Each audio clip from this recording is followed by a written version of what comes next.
the history of the Scallop Fest started 44 years ago. This is going to be our 45th year. And it started with a few fishermen in the town of Bourne who would get scallops from Buzzards Bay, right around the corner of where Buzzards Bay Park was. And they got together and thought, hey, wouldn't it be a great idea to have a cookout? We'll have scallops. Scallops are cheap back then. They're not cheap now, but they were back then. So they had a grand time, and one thing started expanding. And then 1 year led to two, and here we are, 44 years later, going on our 45th year.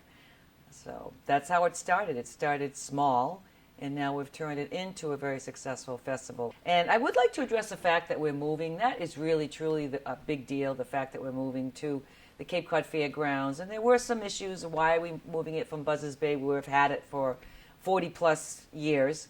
But we really had to make a tough decision on having it at a location that had the amenities and the parking, available parking, and the buildings that are already existing. And Buzzards Bay Park was just completely a flat piece of town park land, and we had to build everything up. And we were just getting too big for the area. There's going to be plenty of parking, which was an issue in Buzzards Bay Park, plenty of parking for volunteers.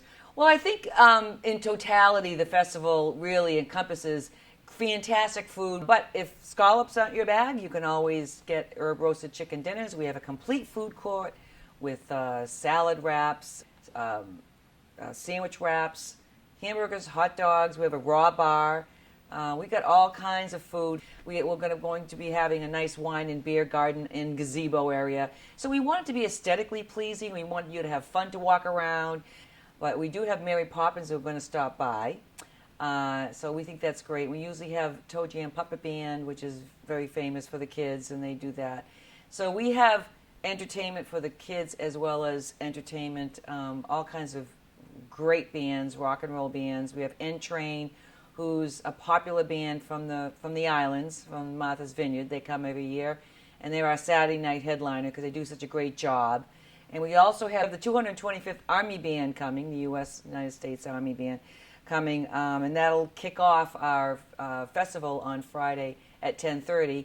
And then at 1 o'clock we have opening ceremonies for dignitaries and all the people that made that possible, and then we go back to the entertainment. So entertainment all day long on Friday, Saturday, and Sunday into the night. The hours of operation are 10 a.m. to 10 p.m. Friday and Saturday, and 10 a.m. to 10 p.m. on Sunday.